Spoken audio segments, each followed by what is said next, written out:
শুক্রবারে কোথায় ঘুরতে গেলাম কি কি করলাম আপনার সাথে পুরো ভিডিওটাই শেয়ার করবো আজ। আসসালামু আলাইকুম, কেমন আছেন সবাই? নতুন আরেকটা ব্লগ নিয়ে চলে আসলাম। আশা করি এই ব্লগটা আপনার কাছে ভালো লাগবে। শুক্রবার মানে ব্যস্ততা, আমার কাছে তো খুবই ব্যস্ততা লাগে। মানে ওই দিন আমার মনে হয় আমি নিঃশ্বাস ফেলাইতে পারি না।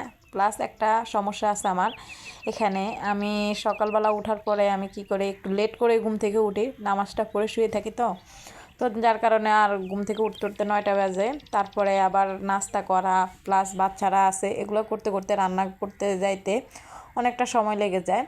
তো যাই হোক, ওই দিন আমি কিছু মাছ ভাজি করে নিলাম, সাথে এখানে হাঁসের মাংস একদম হাতে মেখে সুন্দর করে আমি রান্না করছিলাম এটা রাইস কুকারে দিয়ে।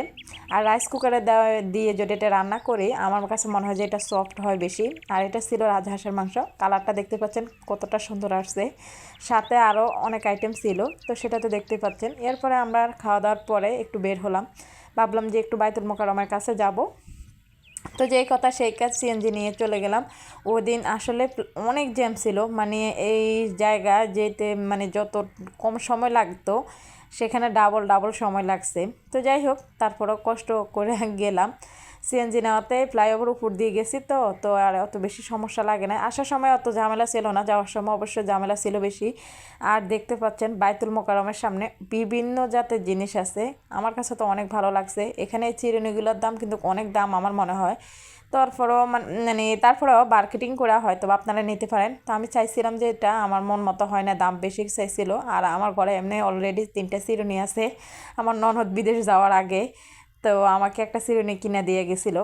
তো আপনাদের ভাইও 2-3টা নিয়ে আসতে পারে, আর নেই। আর এই লোকাল জুতোগুলা মার্কেটে আমরা যেগুলো আরও ভালো মানের পাই সেগুলোর চেয়ে এগুলোর দাম আরও বেশি আমার মনে হইতেছে।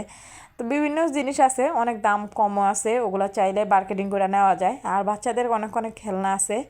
আমার আসলে ঘরের মধ্যে বাচ্চাদের খেলনা দিয়ে ভরপুর, এই কারণে কোনো খেলনাই নিয়েছিলাম কিছু টুকিটাকি জিনিস, সেটার আসলে ভিডিও করতে মনে ছিল না। তো আপনার সাথে এই ভিডিওটা শেয়ার করি। এখানে এই মোজাগুলা আপনার বলতেছে 150 টাকা মনে হয় বলছিল।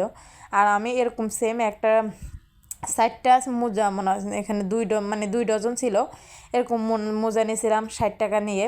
একই মোজা, জানি না কেন এত দাম চায়। পরবর্তীতে আমার বাচ্চার জন্য একটা জ্যাকেট নিয়ে চলে আসলাম, আরও কিছু নিয়েছিলাম। তো কেমন লাগলো অবশ্যই বলবেন।